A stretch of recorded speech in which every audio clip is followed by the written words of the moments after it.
Ladies and gentlemen, RosterWatch Nation, welcome back to the epic RosterWatch Podcast, brought to you by RosterWatch.com. My name is Alex Dunlap, joined by the Trashman, here for the Week 17 Waiver Wire edition of the podcast. And if you're watching the podcast, congratulations. You're not only joining Trashman and I, you're not only graced by our presence, but if you're interested in the Week 17 Waiver Wire, you're probably in your fantasy football championship. So congratulations to you. Trashman's put it together this week, and there's some interesting options and also just some news and notes we're going to get to here. If you have questions, you can put them in the chat. We will get to them during the pod. All right. Trashman, coming off of the Omicron variant of COVID, you feeling much better? I mean, I never felt really bad. Yeah. But yeah, I'm completely. Where do you think you caught it? I had dinner with a friend. I guess last Saturday. Were you at that? Hold on. Were you at that same party with David and those guys that my sister and her husband were at? No. Because everybody caught heard COVID about at that one. thing. Everybody caught COVID. That. Yeah. No, I wasn't there though. But no, I heard about it at that dinner I had with a friend. And she, I don't know, she's like a ballerina. She was doing like a performance. I went to see her performance and like Trashman, how do you know all these ballerinas? I don't know. You get to go to dinner with them. Yeah, no, I mean, my sister's in nursing school, and the only way she found out is that they had to give her the PCR tests, I guess, random ones, and so like they didn't even know that they had it. It's just so wild, man. But anyway, let's get to the waivers here, and I see that I think this running back stuff's pretty interesting here at the very top. I wanted to say one thing that I made sure and do last week was and just say in my case for one of my leagues where I have a stud running back and it's Jonathan Taylor, but I think you can extrapolate this out. Is I made sure to go and pick up. I saw that Nyheim Hines was available, and that Marlon Mack had been put on COVID and stuff like that. I just got to thinking, if I'm going to have my stud running back, having to wait a whole week with all this weird COVID stuff, I don't want to go into Sunday and get some weird news on Saturday that one of these guys pops hot with one of these tests. And so I don't think it's necessarily a bad idea if you don't really have any needs, at your running back or mainly your running back position, because you got some real studs who have players in real position to step up that could be available on your waiver wire. It's like we're at a point in time where you can drop really valuable players that are on your bench as long as you look at your opponent's roster and say, well, this is not a guy that he could pick up and play. For example, like to pick up Nyheim Hines, I dropped Devontae Freeman. And I would think in a normal week, Devontae Freeman would probably get picked up, right? But he's not going to get picked up by my opponent. Maybe not after last weekend. Well, okay. But you know what I'm saying? That kind of player, I think if you just had an underperforming. Yeah, or you can just not pick them up until Friday. But I worry, man. I think if you have like if you have a Jonathan Taylor, or you have a Nick Chubb, or you have, just one of these dudes where, one of these players could really, really pop up behind them for some significant work, and that kind of player is available on your waiver wire, I think that it would make some sense to maybe instead of one of these guys that's one of the hot waiver pickups for the week, you could maybe go pick up one of those dudes. One of those dudes it looks like actually is here on the list. Do you think Cam Akers is going to actually play? Because Sony Michel all of a sudden is looking like he's going to be, he's going to be a real, I'm not going to say a league winner down the stretch, but man, it's like he's certainly lined up with volume right now. The only thing is they're going to be at Baltimore, and it just feels like the way you beat Baltimore is just we saw what Joe Burrow did. Just throw on these guys all day. The secondary is so depleted. Do you think Cam Akers is going to actually play? I think he's got a shot. Again, it's a situation kind of like with Derek Gore. These are just guys who are kind of on the periphery. And chances are you're probably not going to need to use them or use them, but I'm assuming that Darrell Williams is available in less than 55% of leagues. Obviously, he would be the very top one if he was right. Yeah. Right. So if Darrell Williams is available in your league, go ahead and go get him for sure. You have Dare Ogunbowale on here, trash man, after the James Robinson injury that might end up in my divorce. That my wife, I told my wife, man, you can't get in Amon-Ra St. Brown whenever you got this guy, when you have Tim Boyle throwing passes to him. She goes, well, he's been so good these last few weeks. I'm like, you can't get him in. If she would have gotten St. Brown in over, I forgot who it was, over somebody, she would have won her game and moved on to the finals. As it was, she lost by 3 points. And if James Robinson just would have gotten another quarter in. We can never predict those things. I might not be sleeping on the couch for the foreseeable. I don't know. I always say it takes skill to get to the playoffs, and then everything after that is kind of luck. Dare Ogunbowale had played 82% of snaps once James Robinson went out. So he basically played. James Robinson had 15% of snaps under his belt before he went down. Of the remaining 85% of snaps, Dare Ogunbowale played 82% of them. 19 touches for 72 yards and a touchdown. James Robinson was going to go off versus the Jets. What do you think, Dare? I mean, is the way you have it listed your preference? Because I think you like Burkhead the best, right? With Burkhead, do we have any worries about David Johnson coming back or like? I mean, I guess there's a slight worry, but I mean, even with David Johnson in, he was getting double-digit touches. And I think, I mean, I just feel like Burkhead is, I just feel like he's just going to get a ton of touches this week, and he has been getting a ton of touches, and Houston's been playing better. I feel like maybe they're going to just try to go with Burkhead as their, predominant back. Seems to be working for them. Houston facing San Francisco, which is the number 28 matchup initially here on the RosterWatch matchup tool for opposing running backs. They're also 12.5-point underdogs in a 44.5-point spread. I'm not sure that I think I might like Dare Ogunbowale better than Rex Burkhead. Not that it matters. You have them both in the same tier. There's an argument for that for sure. I mean, I don't know. I don't know if Trey Lance is an automatic improvement on Jimmy Garoppolo. For the rest of the offense, I get it. I'm just saying when I see a 12.5-point spread and a 44.5 over under, Had they taken into account that Lance is going to be starting? Yes, dude. These are Vegas lines makers. Of course. I don't know when the line. I'm looking at the RosterWatch matchup tool and the line updates automatically every 30 minutes. Everything. Wow. So, I'm assuming that it's been. People have been sleeping on Houston for the past 2 weeks, and they've been. Do you think Davis Mills do you think Davis Mills is a better quarterback than Tyler Heineke? Right now. Do you would you be more? Do you think that the Texans can pass on quarterback next draft? I mean, do they have a dude who they can maybe give another year to just kind of see? I mean, he's been kind of good. I mean, I think their most pressing issues are on the line. I mean, like if that's the decision I'm having to make between picking up a quarterback with my first pick, which is always kind of a dubious pick, and improving my offensive line or something like that, I would definitely do that. So you also have listed on here.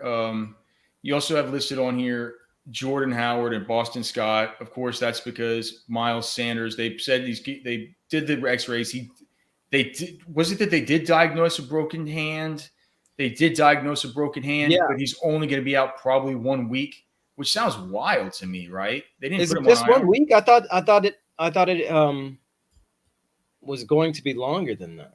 Oh, okay. Well, the report there, and I've been making the matchup tool and been getting the tools up this morning for the site. So I haven't followed any new news this morning, but I thought that Sirianni said last night the report was he's going to be out at least a week.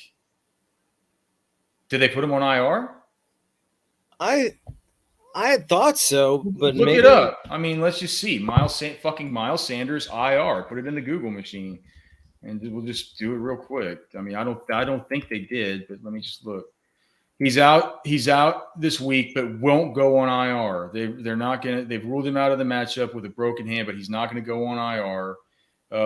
So right now we're on a week-to-week deal with him, just as I thought. So he's out this week. Boston Scott, Jordan Howard. If you're having to decide which one you like more, we can just look back to last week.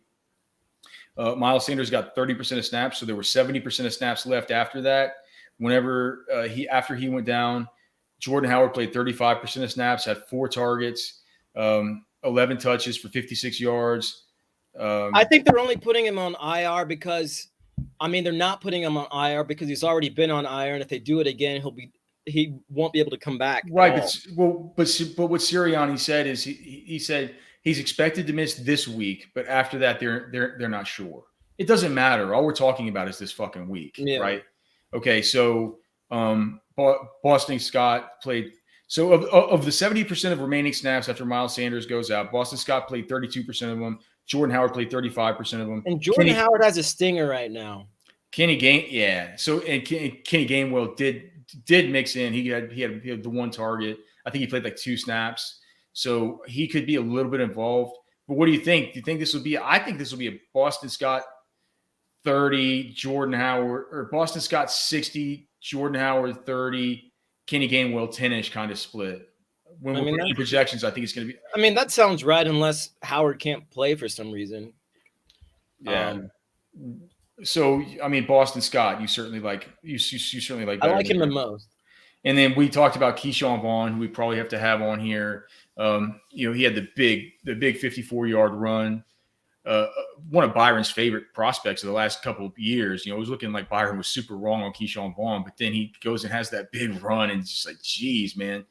Keyshawn Vaughn, too, at Vanderbilt, you don't realize it, but he had I forgot what the stat that Byron always talks about, but like those big runs, those big explosive 50-plus yard runs, Keyshawn Vaughn was actually one of the leaders in that in his class. So he can do that. Bruce Arians is saying he could be a little bit more involved this week. And whenever you get the Tampa Bay Buccaneers getting to face the number 1 matchup for opposing running backs is 13.5-point favorites at the New York Jets. I mean, that to me sounds like a recipe for, possibly they could get up on these guys. And even if Ronald Jones was able to do something to get the game started, if they are interested in getting Keyshawn Vaughn some more run and getting an eval on him, this would be a good spot to do it. I mean, who doesn't? I mean, Duke Johnson went big against these idiots. Who's to say that Keyshawn Vaughn can't? Yeah, I just don't know how many people are going to be relying on him in their fantasy championships. Yeah. All right. How about wide receiver? You have Isaiah McKenzie right up here at the very top. Obviously, a big game last week. I think that had something to do with just the complete lack of speed. I thought it was a good matchup play to get him against those slow linebackers of the Patriots. But just a career day for Isaiah McKenzie. I think did he have 11? I'll pull up the snap counts. I think he had 11.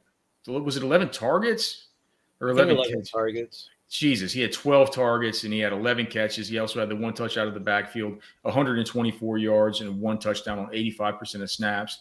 He gets this week to play Atlanta.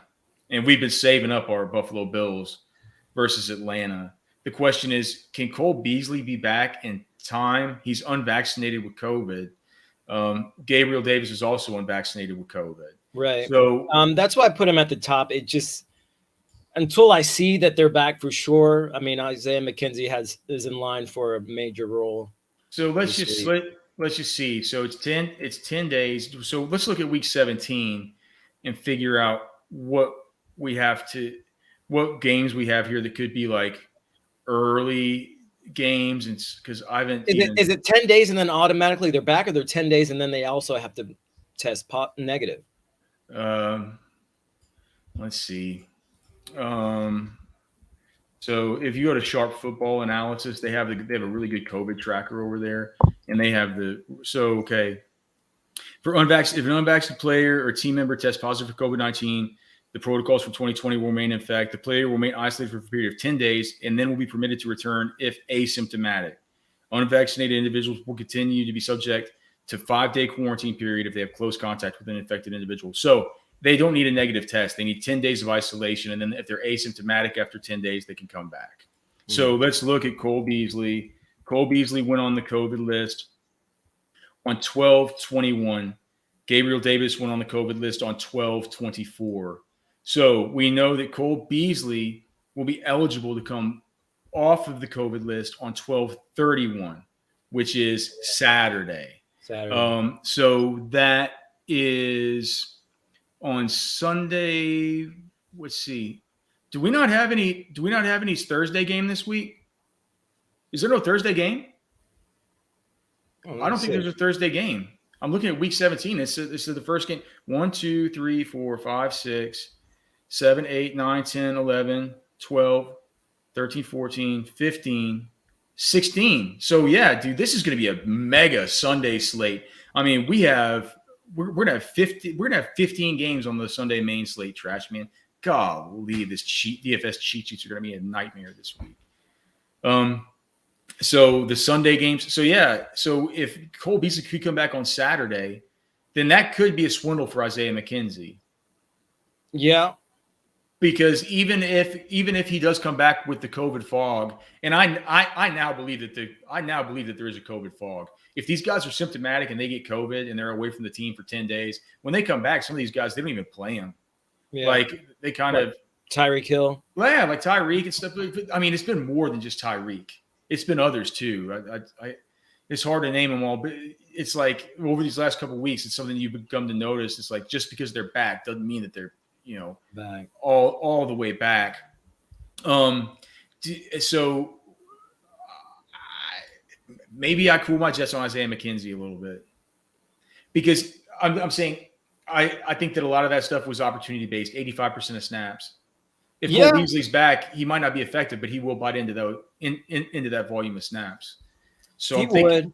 So we should move him down. He shouldn't be at the very top of the sheet. But I mean, he would still work in the 4 receiver sets.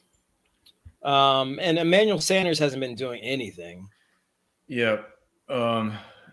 Minion Hunter saying fog and a cardio component they have to. Yeah, dude. And Minion Hunter is a certified medical. I think it's medical. He's like a neuroscientist, man. Minion Hunter knows this kind of stuff. Okay, so but then I mean, to talk about some of these other guys, you have KJ Osborne up here. Even though I mean, is that just because it felt like Adam Thielen's probably going to be set to miss time? Ankle. It looked like he hurt it really bad, but then I saw him try and kind of get back. He re-aggravated it, and I don't know. It's one of those things where you need to watch his practice this week. I like KJ Osborne. Who are they playing this? Who's Minnesota playing this week for the penultimate game of Mike Zimmer's? It's the Packers, right? I think so. Yep. Do you think Mike Zimmer gets canned at the end of this year? No. Have you seen Mike Zimmer's girlfriend? No. You haven't? No. Oh, dude. Let me just see if I can. Hold on. Mike, I'll do a screen share. Mike Zimmer girlfriend. Do you think that she's pretty good looking? Let's see. Here's a screen share. Let me share my screen with you. Trash man. Share screen. Window. Let's show you this window. Share. You see her? Yeah. Zim, what are you doing, my friend? How old is she? I don't know. A lot younger than him. Yeah. A lot younger than he is. Doing pretty well for himself. I'd say so. Nice job, Zim. But anyway, he's talking about leaving. I guess he's not talking about leaving, but certainly, he certainly has some things that he certainly has some business he could attend to if he did decide that he wanted to leave. Anyway, Trash Man. Any of these other guys besides KJ Osborne? You put Alan Lazard and those guys on there.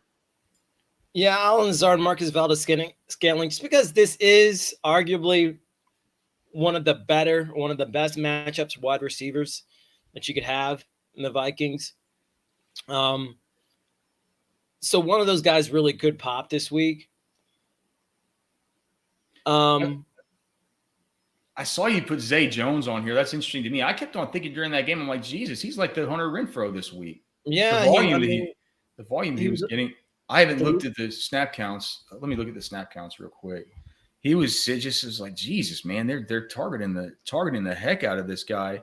Was it quite what I remembered? Yeah, he led the team in targets. 8 targets, 6 receptions for 50 yards on a 75% snap share. Hunter Renfrow only threw a piddly little three targets. Zay Jones finally to come into his potential in year, what is it, 5? I don't know, man. My hands were off the minute that the pants came off at the hotel.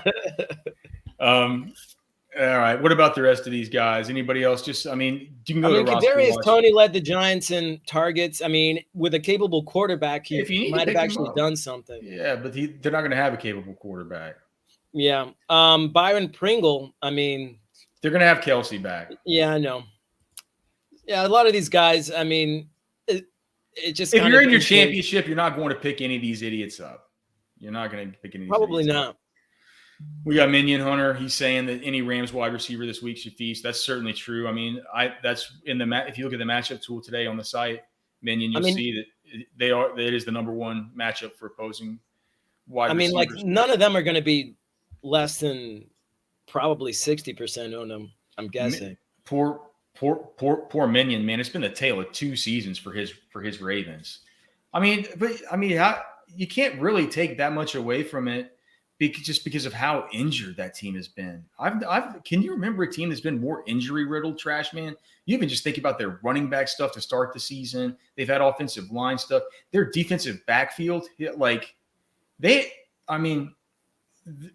I think now that they don't have a single player out of the first 5 DBs that was even projected to be a starter or any kind of contributor to start this season.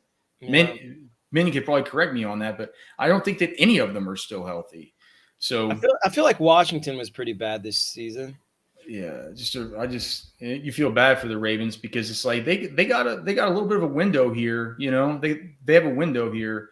It feels bad to see it slam shut in a sort of a lost season because of all these injuries. Are they completely out of contention?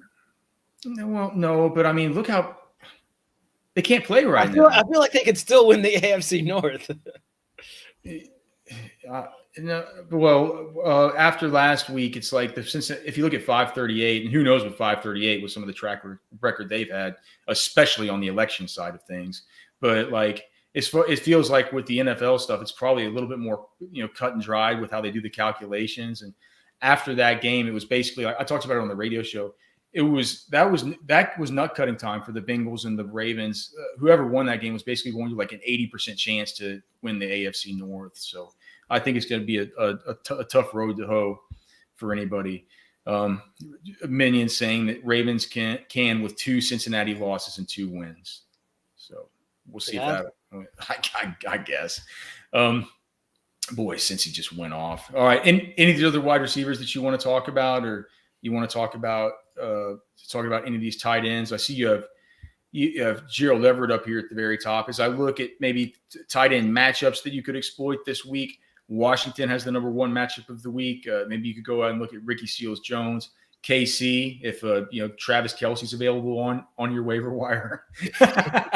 But they have the number 2 matchup of the week. Tampa Bay, the number 3 matchup of the week. So, Cameron Brate was a guy who I kind of picked up last week and thought was a little bit sneaky.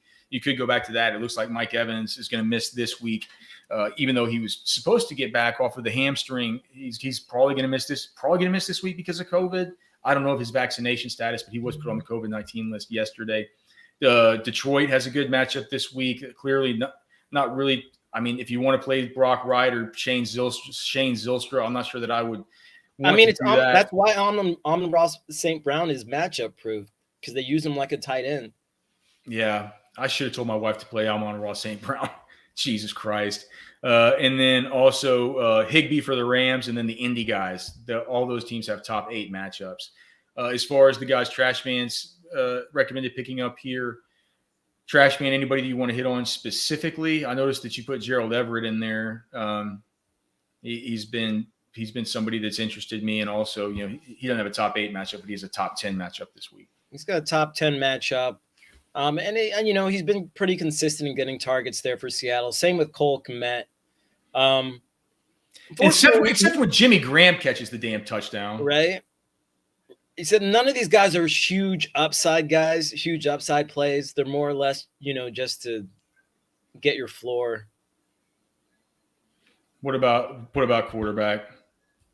Quarterback, Trey Lance. I mean, this is the talk we had earlier, and it's basically, to me, I'm in one championship where I've managed to cobble through somehow with goddamn Carson Wentz, and I wasn't particularly thrilled to play Carson Wentz this week, but I did notice that Indy, before the news came that he has COVID, and we know he's vaccinated, he's unvaccinated, and he does this thing where he puts on that damn mask right after. Do you ever see him put on that useless cloth mask right after games and stuff? I'm just like, what are you even doing?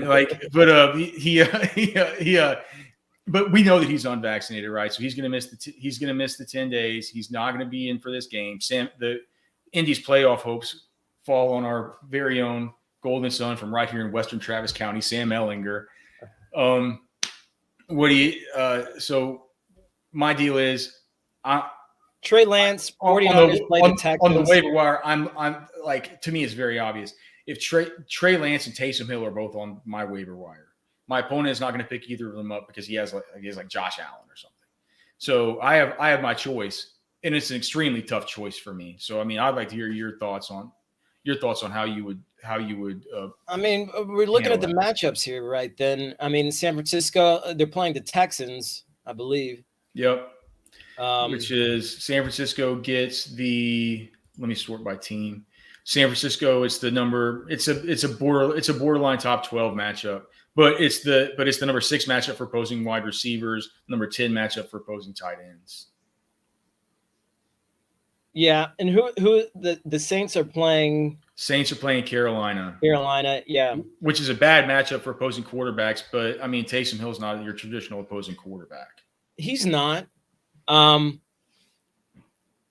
it's they're neck and neck for me. Those are the top 2 streaming options this week. Those are the top 2 waiver guys. I mean, you can take your pick. Both are probably going to – I mean, it would not surprise – why don't you put the over – why don't you set an over-under, Trash Man? Like, what would you put the over-under on Trey Lance rushing yards versus Houston? I'd say 45. You think that would be let's just see. So – Trey Lance, what has he done in the games he's actually gotten in? In some games, he's only played for like a half, and he's gotten you 90 rushing yards. So Trey Lance so far this year, Jesus Christ. So he's gotten you in the 2 games where versus Seattle, he got you 41 yards. And then at Arizona in week 5, whenever he got to play a little bit more, he got you 89 rushing yards. I would set his over-under like 59.5. And then with Taysom, as far as his rushing performances so far this year, he's gotten you a 16, a 32, a 28, a 4, a 23, a 101, a 73, and a 33. So yeah, I would put his more like, 36 and a half. Yeah. And I think that's, that's basically worth an extra passing touchdown. Yeah, I feel like Hill maybe would be more of a red zone threat, or I mean, more likely to run the ball in on the goal line. Yeah, we'll see. And I also want to see, like, if the 49ers are going to get Elijah Mitchell back this week. I think that will have ramifications on how they use Deebo Samuel, which will have ramifications on Trey Lance and all the rest of it. So we'll just have to work through it. But yeah, those guys at the very top, I think, Trash Man. And any other ones that you want to hit on before we get out of here? No. I mean, I'm hoping that I'm hoping that people really don't need to use any of these guys. I mean, it really seems like the running back situation, that seems to be the most tenable. These guys on this list, and then a couple of the wide receivers, and then Trey Lance and Taysom Hill. Those to me are going to be the game changers.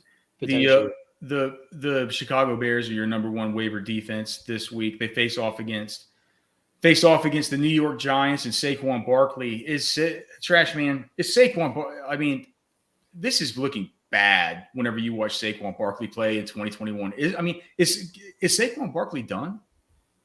I don't think he's done. It's hard to tell if they're playing Booker as much as they are because Barkley something's not quite right, or they're just trying to, I don't know, split up the backfield. It doesn't really make a lot of sense to me, but nothing the Giants are doing this season makes a lot of sense to me.